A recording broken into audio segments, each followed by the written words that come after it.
함소원 진화 부부가 극적으로 화해했다. 23일 방송된 TV조선 세상 어디에도 없는 아내의 맛에서는 홍현희, 제이슨, 함소원, 진화, 김다현 가족의 이야기가 그려졌다. 오랜만에 나온 함소원은 심려를 끼쳐드려 죄송하다며 지금 한국에 있다. 그때 상황이 진화씨와 얘기가 된 상황이 아니어서 섣불리 말을 꺼내기가 어려웠다고 차분히 설명했다. 함소원은 이번 일 이후 한 달에 한 번 정도는 진화씨가 바람을 쓸 수 있는 시간을 주기로 했다고 말했다. 함소원은 우는 혜정이를 달래며 진화에게 연락을 했지만 받지 않았고 스케줄 시간은 다가왔다.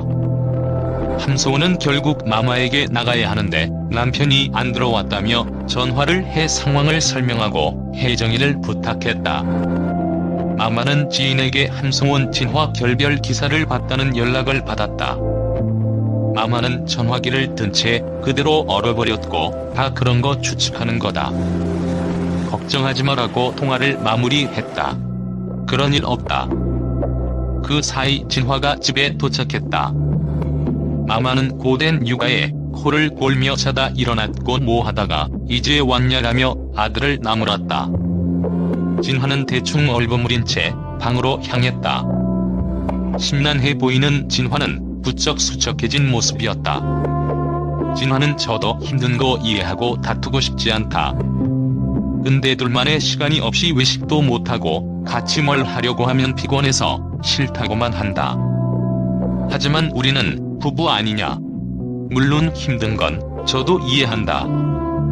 우리 둘이 함께 하는 시간이 없어졌다라고 속상한 마음을 토로했다. 마마는 연애할 때처럼 낭만적일 수는 없는 거다. 처음 시집 왔을 때 내 기분이랑 똑같았다며 시댁에서는 내 말을 들어줄 생각도 안 왔다.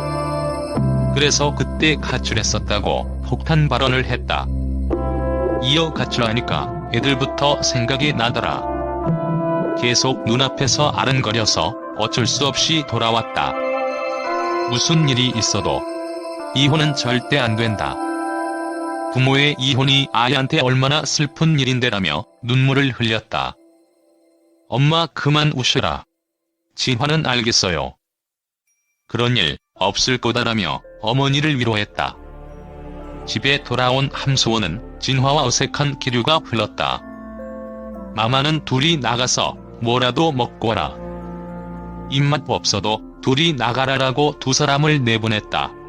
마마의 타박으로 밖을 나선 두 사람이지만 서로 떨어져 걸으며 멀어진 사이를 대변했다. 함소원은 집 나가니까 좋냐고 말문을 열었다.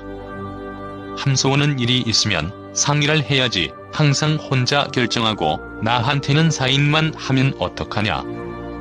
중요한 건 같이 이야기해야지라고 말했다. 함소원은 어린이집 새 학기에 동의서에 사인하는 거였다라고 설명했다. 진화는 당신은 한국인이니까 잘 알지만 나는 잘 모르지 않냐. 그러니까 나랑 상의를 좀 하자는 게 나쁜 거냐이라고 반박했다. 함소원은 화가 나면 화를 낼 수는 있다. 근데 당신이 말 안 하는 건 무섭다. 그건 정말 못 견디겠다. 말 안 하면 난 너무 답답하다라고 속상해 했다. 진화는 당신은 조용히 말하지 않는다. 내가 왜 집을 나갔는 줄 아냐. 기분 좀 나쁘면 소리 지르고 서로에게 상처 주는 말만 하지 않냐라고 말했다. 함소원은 여러 번의 싸움이 있으면서 서로를 포기해버린 거다. 서로 됐어, 넌 그런 사람이니까라고 덧붙였다. 함소원은 진화에게 조금이라도 나랑 이혼하고 싶은 생각이 있었냐라 물었고, 난 지금까지 당신과 결혼한 걸 단 한 번도 후회한 적이 없다. 진화는 딱 이 말만 할게. 혜정이 잘 키우자는 생각밖에 없다라고 털어놓았다. 진화는 나가서 생각 좀 하려는 거였다. 나도 내 문제점을 고쳐보겠다라고 화해의 손길을 건넸다. 홍현희와 제이슨은 골동품을 감정받으러 갔다. 홍현희는 서산에서 행사비 대신 받은 도자기를 꺼내들었다. 이상문 감정사는 조선시대면 가격이 엄청난 거다. 몇억 원은 간다라고 말해 홍현희를 설레게 했다. 하지만 이어 그런데 이건 조선시대 것이 아니고 근대적이다. 형태도 조선시대는 아니다라고 말했다. 색깔만 봐도 안다. 홍현희 제이슨은 돌계단을 올라 커다란 2층 집에 도착했다. 제이슨은 화려한 스티브 제이 요니피 부부 집의 모습에 부담스러워 못 들어가겠다고 농담했다. 갤러리를 연상케 하는 거실에 개성이 듬뿍 들어간 집 인테리어가 인상적이었다. 요니피는 지하는 반전이다라며 지하에 마련된 스케이트장을 소개했다. 스케이트장의 내부는 세계적인 스트릿 아티스트 브레인 워시의 작품이라고. 데이비드 호크니의 한정판 도록도 있는 예술가의 집 디자이너의 드레스룸도 살펴봤다. 요니피는 재작년에 제주도의 이효리 집에 갔을 때 선물 받은 옷이 있다고 말해 이효리의 팬인 홍현희를 흥분하게 했다. 홍현희는 옷의 냄새를 맡으며 효리 언니 냄새다라며 감격했다. 화장실로 가는 공간에는 수많은 향수가 늘어서 있었다. 홍현희는 스티브 제이 요니피 부부에게 플리마켓을 위한 리폼을 부탁했다. 요니피는 요즘 홍현희 그립톡 너무 귀엽더라라고 말문을 열었다. 개그맨 하준수가 그려준 홍현희의 얼굴 사진이었다. 요니피는 그 그림을 청자켓 뒤에 새기자고 제안했고 제이슨은 그럼 아무도 못 건드리겠다라고 농담했다. 요니피는 홍현희를 위해 SNS에서 유명한 족발 신발을 기부하겠다고도 했다. 요니피는 작업을 하면서 우리가 대학교 CC로 만났다. 매일 밤새같이 작업했다라고 했다. 25년 전 처음 만났던 두 사람, 요니피는 우리는 그때부터 나중에 부부 디자이너가 되자고 했다며 추억을 회상했다. 홍현희 제이슨은 이상준과 함께 독립운동 후손을 위한 기부 플리마켓을 하겠다고 팔을 걷어붙이고 나섰다. 패션을 잘 모르는 이상준은 홍현희가 가지고 온 패션 아이템들의 난색을 표하며 고개를 저었다. 홍현희의 플리마켓에는 가수 김희재가 특별 초대 가수로 나오기도 했다. 오늘의 뉴페이스, 김다현과 김봉곤, 부녀가 한옥에서 첫 인사했다.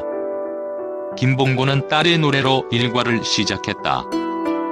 김다현은 아침에 일어나자마자 이부자리를 정리하고 현관에서 신발까지 정리하는 기특함을 보였다. 김다현은 자신의 영상을 보는 아버지에게 반갑게 인사하며 모닝 뽀뽀로 애교까지 부렸다. 김봉곤은 우리 딸랑구, 애기야 예뻐졌다, 너라고 딸바보 면모를 보였고, 김다현은 카메라 마사지라고 재치있게 답했다. 김다현은 예전에는 아버지가 머리 따주시면 아팠는데 이제 나이 드시니까 힘이 라고 장난쳤다. 김다현은 서원 지율 승화와 절친이라며 애들이 한옥을 궁금해해서 소개해주려고 불렀다고 말했다. 김봉곤은 그동안 트로트 하느라 한자 공부에 소홀했다며 아침 공부를 시작했다. 김봉곤은 아버지도 예전에 가수였다. 한소리 랩이었다. 활랩이라며 즉석에서 노래를 불렀지만 가사를 잊어버렸다. 김다현은 제가 아버지보다는 잘하는 것 같아요라며 3년 전 만든 자장랩을 불렀다. 그때 찾아온 서원 지율 승화는 다현이를 위한 불닭볶음면 선물도 들고 왔다. 다현이의 집에는 팬들이 그려준 팬아트부터 가야금, 각종 트로피 등 신기한 물건들로 가득했다. 트롯 내자매는 김봉곤이 만들어준 매운 라면을 옹기종기 모여 먹고 난 뒤 김봉곤이 포클레인을 타고 봄나들이를 갔다.